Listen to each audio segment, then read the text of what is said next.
Coming soon to own on YouTube and Twitch. DVD. Simple mistakes that changed history forever. Now, I feel like a lot of these moments they're going to talk about in the video, it's probably going to be just people, it's mainly going to be negligence, where like they feel like, their confidence or their gut told them not to worry about something that we're told about. That's like a reoccurring thing in history. So let's get straight into it. Crazy mistakes that changed history forever. The Titanic dismissing iceberg warnings. Exactly what I said. Exactly what I said. In we the just evening here. hours of April 14th, Just getting started. 1912, the Titanic was just reaching the midpoint on its voyage to New York City. And as we all know, the Titanic never made it. All of this is relatively common knowledge. But what's not commonly known is the fact that these icebergs were not out of nowhere. The Titanic's crew specifically received I think they received warnings like before they even set off about, was it before they set off or like as soon as they started voyaging towards New York?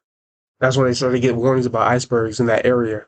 warnings from other ships in the area about a potentially dangerous iceberg field, and the Titanic not only received but acknowledged these warnings. However, Wow. the tragedy still happened. And the reason why is likely one of the biggest mistakes ever in maritime history. Now, let's zoom in on exactly what led up to this fateful event and the mistakes that unfortunately caused it. One thing that's important to note is that the Titanic was not alone on its voyage. It wasn't necessarily surrounded by ships, but in a roughly 250-mile radius, there was 9 other ships making the same voyage across. So wow, I didn't know this. Wow. So basically, if they're the only ones who didn't listen to the warning and went into this mile of icebergs.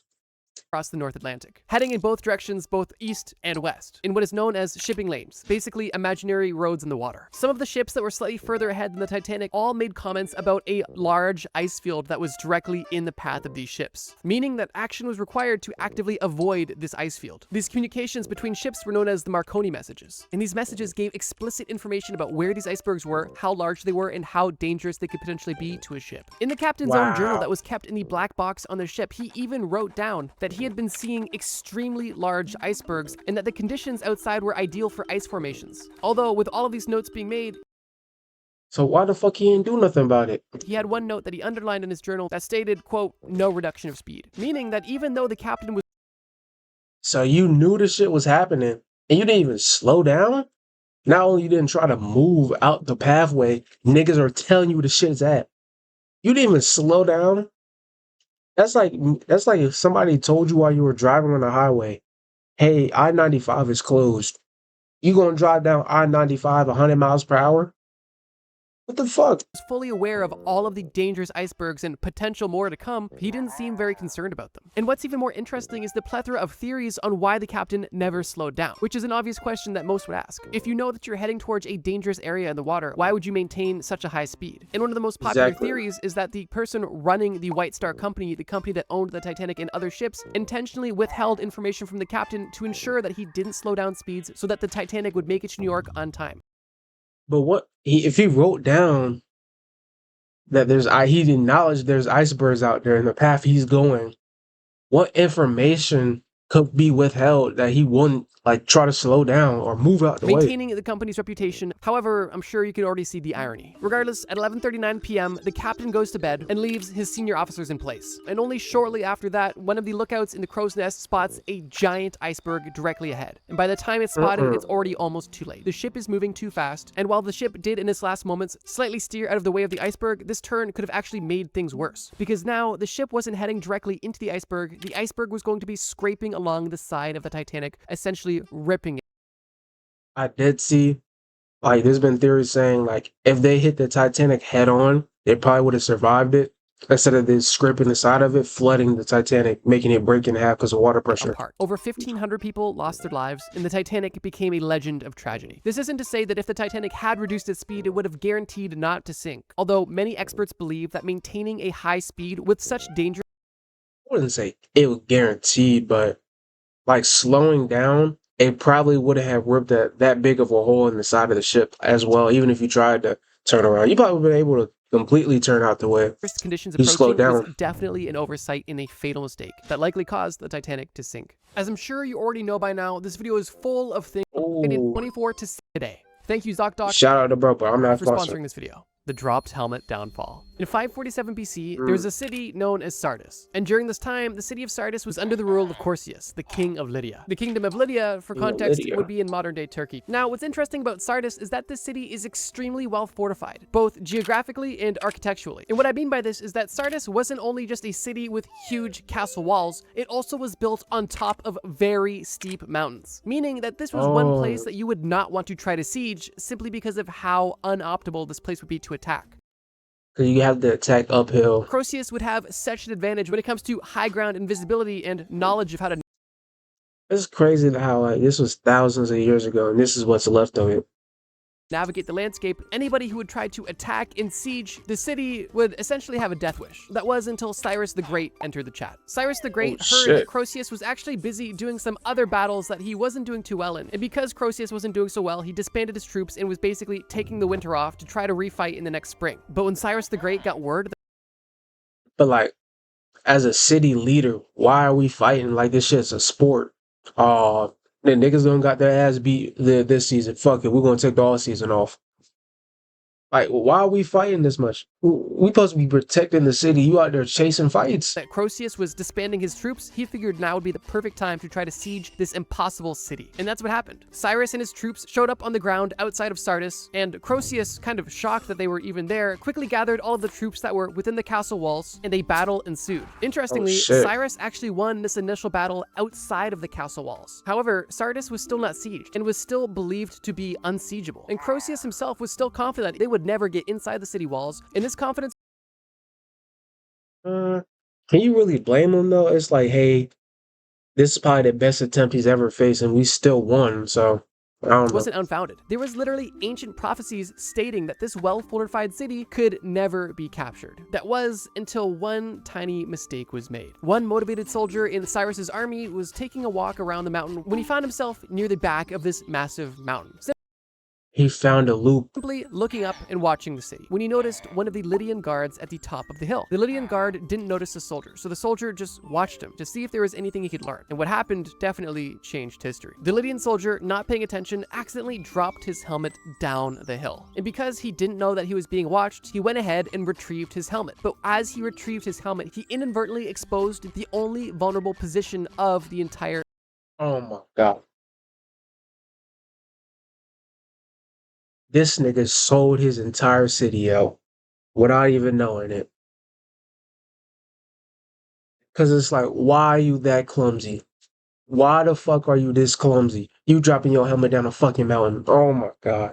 Nigga just sold his whole city out.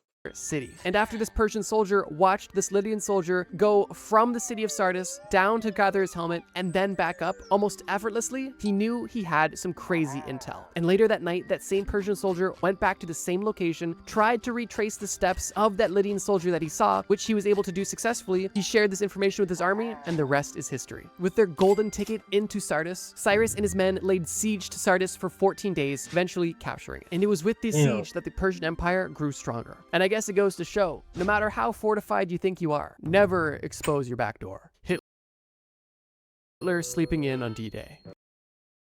Well, shit, the mistake in the title right there, nigga. You sleeping in the middle of a war. June 6, 1944 signifies a massive win for the Allied powers in World War II. American, Canadian, and British forces were able to storm the beaches of Nazi-occupied Normandy in France, giving them the leverage to truly sink their teeth into the Axis powers, allowing them to ultimately win the war. And while we're all grateful that things worked out this way, why did it work out this way? At the time, there was a very real and dystopian possibility that the Nazis could have won D-Day in history.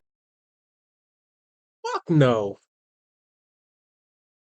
If they would have won, I'm moving after. Fuck that. Would have looked a lot different. But that's a bit off topic. The biggest contributors to the Allied powers' success on D-Day comes down to two major points. One being the Allied powers' general clever strategy, and the second being a general lack of planning and communication in preparation for this attack. And when I say in preparation, I mean the Germans knew that the coast of France was susceptible to an attack, and they were at Yeah, I think, yeah, they knew because that's why they had set up turrets and shit on the coast. But I'm trying to think, how were they not prepared though? Because I remember in like the stories of them talking about them pushing the coast that they faced heavy gunfire and a lot of people died as soon as they touched touched land. this point expecting it. But the only problem was they didn't know where the Allied forces would attack. And So why not? Let me not try to side with these niggas. this was the This major shit problem crazy. internally. Hitler and other high-ranking officials believed that Pas de Calais is undoubtedly where the Allied powers would try to land. However, other officials believed that Normandy was also a possibility. There was no general I feel like me personally, if I'm a general, what I would do, I'll send in a troop here, a troop on this side to push this way, and a troop here pushing across.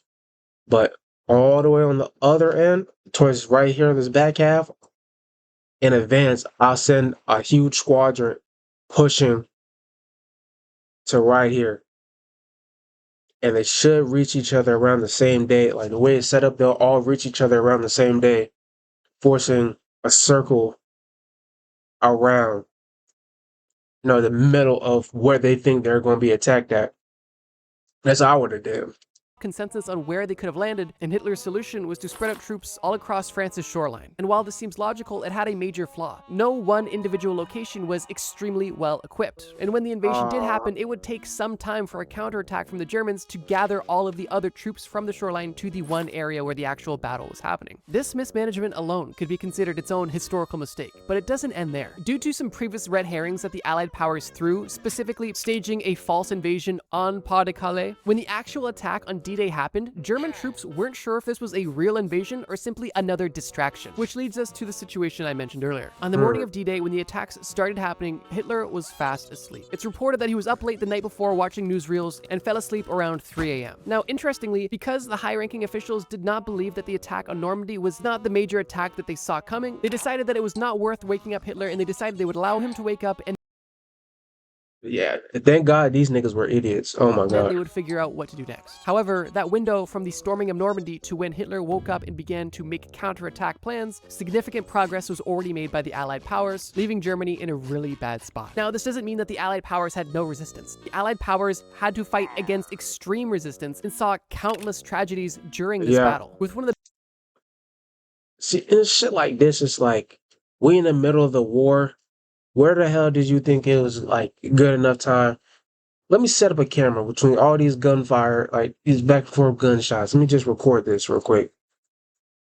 biggest reasons being the Germans fought like hell because it was very well known among the high-ranking Nazi officials that if the Allied powers were able to successfully storm the beaches, they would have at that point won the war. So even though the Germans were unprepared for this battle, they still fought as hard as they could because they knew that this battle would likely be one of the last, which wasn't far from the truth. Hitler spread his troops way too thin, tried to keep too tight of a grip on the entire operation. His high-ranking officials didn't take the attack on Normandy seriously and didn't wake him up, and for that reason, Hitler slept in until 10 a.m., 3.5 hours after the massive naval and aerial bombardment started to take place on French soil. And I think it's important to note that while this was a mistake on Hitler's part, this mistake gave the Allied powers a lot of leverage, and the impact this had on history was net positive, so sometimes mistakes can be good, if they're made by bad people. This video in total could have been 10 hours long with all of the insane historical mistakes, and while I can't make a 10-hour long video, I can make this video, Yeah. and if you guys really like this video, I can make a part 2. So if you guys are interested in seeing even more, got you. please let me know in the comments below by either commenting part I 2 got you or with a even thumbs just up. leaving a like. Your guys' I support got always you. means a lot. And if you're new here, feel Got free you, to big subscribe. dog. We post every Friday. Let's move on.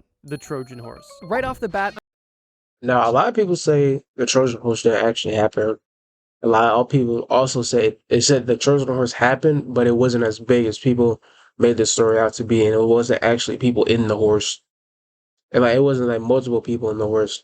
So I'm going to say there's definitely a lot of skepticism surrounding the entire Trojan War situation. At this point, archaeologists and historians are pretty certain that the Trojan Wars, happened, although there is a lot of legend and myth surrounding the entire situation, specifically demigods and divine intervention and things like that. Another very popular possible myth is the Trojan horse situation. And while it's not exactly proven to be true, it also hasn't been proven to be but like out of all the things in there, using a giant horse to trick your way into a place doesn't sound unbelievable.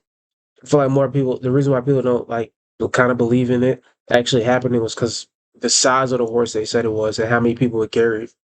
false either. So keeping that in mind, I'm going to tell the story as there is real historical roots, and the story is still rather compelling and interesting. So as the story goes, during the Trojan Wars, the Greeks came up with a very interesting method of attacking the city of Troy from the inside. That method involved a large wooden horse. Now, some versions of the story claim that the Greeks actually gifted the horse to the Trojans as a peace offering, saying, hey, we don't want any problems, here you go, you can have this horse. But another version of the story that I think is more plausible, assuming the situation is real, is the fact that the Greeks were extremely deceptive with how they delivered this horse. Some versions of the story claim that the Greeks intentionally left the horse near the city of Troy and made it seem like they spent so much time on it, but then at the last minute abandoned it for mysterious reasons. Information was given to the Trojan authorities saying that the Greeks were building this horse as an offering to the god Athena. And because the Trojans didn't want the Greeks to have any sort of divine superiority, they decided they would steal the horse and offer it to Athena themselves. Then See, now I feel like that makes more sense than them actually giving it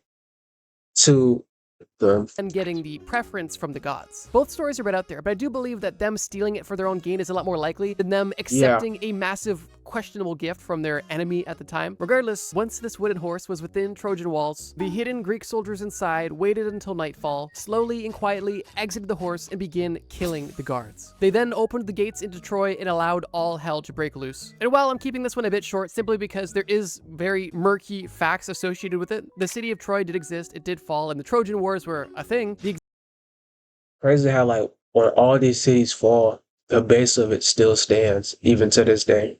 exact details on the ongoings are interesting. And while the story of the Trojan horse is more or less at this point considered legend with possible historical roots, it's definitely not confirmed. And while it's hard to say that that situation that maybe didn't happen changed history forever, I still think it was worth mentioning. Because whether the situation happened or not, we still learned a valuable lesson from this legend. The Bay of Pigs time zone confusion. The Bay I never heard of this one. of Pigs invasion was a failed military operation by the USA on Cuba during a time Sorry. when Fidel Castro was gaining a lot of power within Cuba and getting really friendly with the Soviet Union, and America did not like it whatsoever. The US president at the time, John F. Kennedy, decided that his best course of action was to secretly try to overthrow Fidel Castro. See, I was about to say GOAT, but I kind of like, I'm not tapped into all the things he used to do politically. So I don't know if I want to say but in a GOAT. plausible deniability. So I don't know if I want to say GOAT. And that alone is kind My phone of tweaking. a I thought I mistake on heard his part, something. because him being half in, half out definitely was a major contributing factor in the Bay of Pigs invasion failing, but it's not what I want to focus on this point, because I think there's an even smaller and even more hilarious mistake that took place during this already failed operation. There's a lot of nuance to the situation, but for a bit of additional context, when John F. Kennedy was running for president, he was running on a very anti-communist sentiment, and after he got into power, when there was a neighbor south of the American border who was very communist, he had to do something about it. But there was an issue. Cuba was getting close with the Soviet Union, and this was during the Cold War, so Kennedy did not want to rub the Soviet Union the wrong way. But at the same time, if Kennedy did nothing about Cuba just becoming this communist society, he was going to look passive to the people that voted for I mean, but once again, not a political statement, but isn't Cuba not have nothing to do with America? If it was Puerto Rico, I could understand it. But isn't Cuba its own country? No ties to America, so I don't know. him to help eliminate communism, which is why he decided to be a bit sneaky. And by sneaky, I mean he literally assembled an army specifically of Cuban refugees in America. Oh, he said he tried to set a covert And he even went team as far down as there. painting an American B-26 bomber to look like it was Cuban, so that when it was bombing Cuba, it wouldn't look like America Come on, who's falling for that? was involved whatsoever. Although the bomber was almost instantly known to be American as soon as it was seen flying over Cuba, which is kind of what exposed the entire situation, but we'll get into that. The ultimate goal from the American perspective was to simply invade the Bay of Pigs, build a small base in that area, and through the successful landing of troops in the Bay of Pigs, through the power of that army and through the power of locals now feeling emboldened to rise up against this communist government, they would easily be able to overthrow the government, kill Castro, and have a new capitalistic society installed in Cuba once again. But there was a few problems. One, the American forces, more specifically Cuban refugees fighting on America's behalf, did not have proper support for reasons we'll get into. And also, the government actually underestimated how popular Fidel Castro actually was. The invasion started with Really? a bombing raid from American planes on Cuban soil, and then the following day, troops were on the ground. Yeah, that's probably not a good idea to bomb a country. Then, oh yeah, don't listen to the person that's trying to stop your country from getting bombed. Listen to the people that bombed you. in the Bay of Pigs. However, at this time, That's not a good idea. Yeah, I don't know why you thought that was gonna work. the plan was relatively exposed due to that plane being poorly disguised and seen early. And because John F. Kennedy didn't want to catch the blame for having this entire invasion, he almost instantly withdrew all air support that was deemed crucial to the mission, basically leaving the troops that he had just sent there to die. He withdrew the support to have plausible deniability that, oh, I didn't want that going That's so fucked. Yeah, you could at least got them out of there. on, but in reality, that's exactly what he wanted, and all he did was just ensure the failure of that invasion. And due to the lack of support, the invasion only lasted 3 days, and the Cuban forces from America were either killed or surrendered. Now, That's so fucked. You literally sent them to their deaths because you was too afraid to stand on what you fucking stand on. That's insane. You could at least send. I mean, once again, I'm not political, but I'm just saying. You could at least send the team out there to go save them. this is where time zones actually come into play, because during this situation, as a last-ditch effort, a bombing plane was actually sent from Nicaragua to help provide support. However, Nicaragua is in a different time zone than Cuba, but the bomber jet So they showed up later, EST Central Time.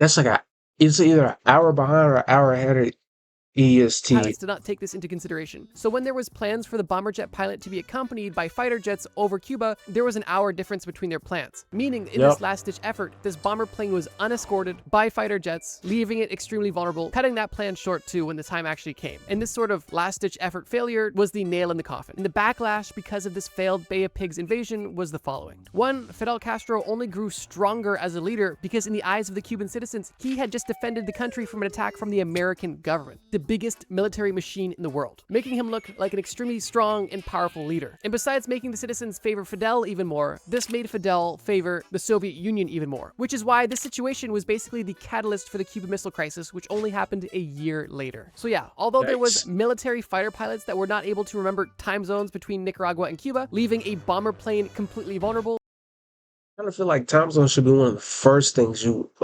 calculate as a pilot. that's more or less of an oversight in this entire operation that was ultimately a huge failure for the American government. And this definitely had very serious historical repercussions. NASA ignoring Challenger warning. Yes.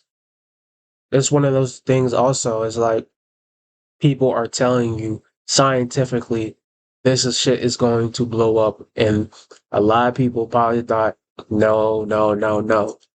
It'll hold. It will hold. And that bitch did not hold.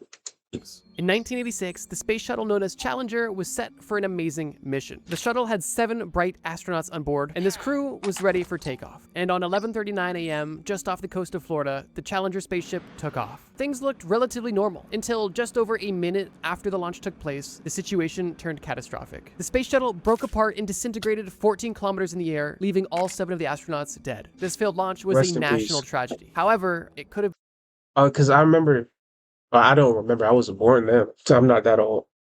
But a lot of people talked about how they was watching this live, and it blew up on live. been easily prevented. You see, after this devastating launch, a huge investigation was underway, and what they eventually ended up finding was that the cause of this entire explosion was the shuttle's rubber O-rings, which may seem like a non-crucial component, but in this case, these components were extremely So it blew up because these little rings wasn't on. crucial because they actually sealed the rocket boosters. And if you don't have sealed Wow. boosters, then hot gases can escape, and having hot gases right next to massive fuel tanks is a recipe for disaster. And unfortunately, that's exactly what happened. Now, Now that's, I thought it was because failed calculations, nobody accounted for or cared about. That's really just simple neglect.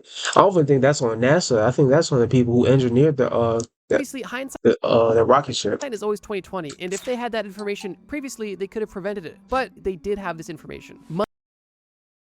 Oh, they Months did. before the launch, one of the engineers on the project, Roger Boyce-Jolly, along with other engineers, both repeatedly warned NASA that the O-rings on the boosters may not function properly in low temperatures. But these weren't just verbal warnings. Boyce-Jolly even submitted a formal, detailed memo emphasizing the serious concerns and the potential deadly consequences. And even though numerous engineers warned about a potential fatal flaw with this launch, NASA ignored. I told you they was going to ignore it. But I feel like this is probably a side tangent, but I feel like how much longer y'all think until like somebody finds a way to colonize like Mars or another planet. I feel like kind of like once they get down the travel and the calculations to travel to space more, I don't see it being that much longer until they actually successfully colonize, Mars or another planet. Who would do that? I don't know.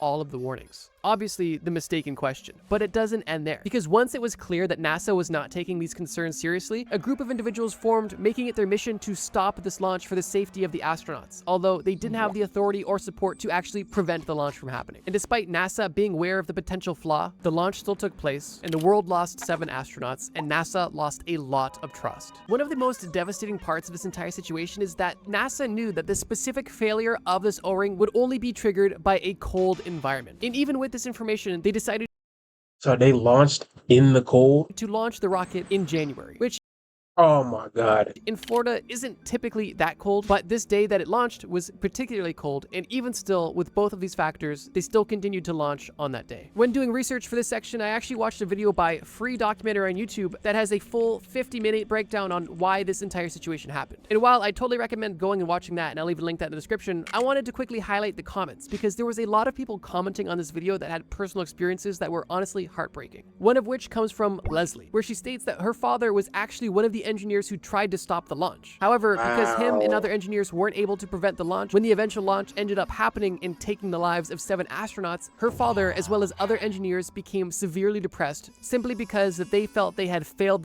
All right. But was the crying sound effect needed, bro? the astronauts and even had a hand in killing the astronauts because they were unable to prevent the launch, which is truly terrible. Obviously, they were not responsible for the deaths whatsoever and actively tried to prevent them. However, NASA was unwilling to take their advice. The Chernobyl disaster. But yeah, I remember watching this. I think before the 4th reactor actually blew up, it was having warnings of it heating up or something like that. And it was like these notches that like try to cool it down they kept failing and they kept trying to push through or something like The that. story of Chernobyl is one that we are all likely familiar with at this point in time, but it cannot be understated how much of an impact this tragedy had not only on innocent civilians, but also on the outlook on nuclear power Did anybody ever move back into that area? for decades to come. Ironically, the Chernobyl disaster took place once again in 1986. Not a good year for global Like Norris disaster? tragedies. Damn. I bet you back in 86, people thought the world was ending. Imagine in that 8-month run, Challenger disaster, Chernobyl explosion, the lake mishap. In those 8 months, all that happens. They probably thought the world was ending. And while this situation was different, it did have some overlap, specifically with the fact that this disaster too could have been easily avoided with simple safety regulations. The Chernobyl power plant was one of the most advanced in the entire country. Specifically, Reactor 4, the reactor that exploded, was the newest, only being made 3 years before the disaster. On the day of the tragedy, a safety test was supposed to be carried out by the day crew during their shift. However, they did not carry out the safety test during the day, so the night crew had to take over. This doesn't seem like a big deal until you understand that the night crew was not nearly as trained as the day crew, and they were not supposed to be doing safety tests. Wait. How does that work? I feel like your night crew should be the best trained because they're at night, That's least like if something was to happen and you need people to come back to the plant, I feel like they're least likely to pull up faster at night than they can in the daytime. I don't know. However, in this case, they did. They had minimal time to actually prepare for how this was going to happen or how to properly deal with any sort of adversity in case something went wrong. And on top of their poor training and lack of experience, the Soviet Union was also very secretive about this technology in general. So even the people that were experienced in the situation were not fully in the loop with how everything was even operating. So it was getting bits However, and pieces. the night crew went about doing the safety test. And this safety test is exactly what resulted in the explosion of Reactor 4. Now, this isn't to say that this was the only issue that took place with within Chernobyl, because at this point it is well known that Chernobyl had serious design flaws that were essentially destined to fail. And similar to the situation we just talked about, there was people working within the Chernobyl power plant that had reservations about the entire system that they were even using. Although, once again, their warnings were ignored. One of the biggest design flaws was that Chernobyl actually had a positive feedback loop when things were not going good. In most other nuclear power plants, if things were to get out of control, there would be a negative feedback loop, meaning that even without any human intervention, if the power plant was out of control, the reactor would by default cool down, produce less energy, and eventually fizzle out. However, with Chernobyl, things were designed with a positive feedback loop, meaning that if things got out of control, the generators would only get hotter and hotter, creating more and more power, which would only then get hotter and create more Well, like, what sense does that make? Yeah, let's make this shit hotter. power until the eventual explosion. On the day of the actual explosion, only 2 people died. Although in the 2 weeks following the explosion, 28 firefighters who were working on putting out the actual fire that took place in combination with the exploded reactor.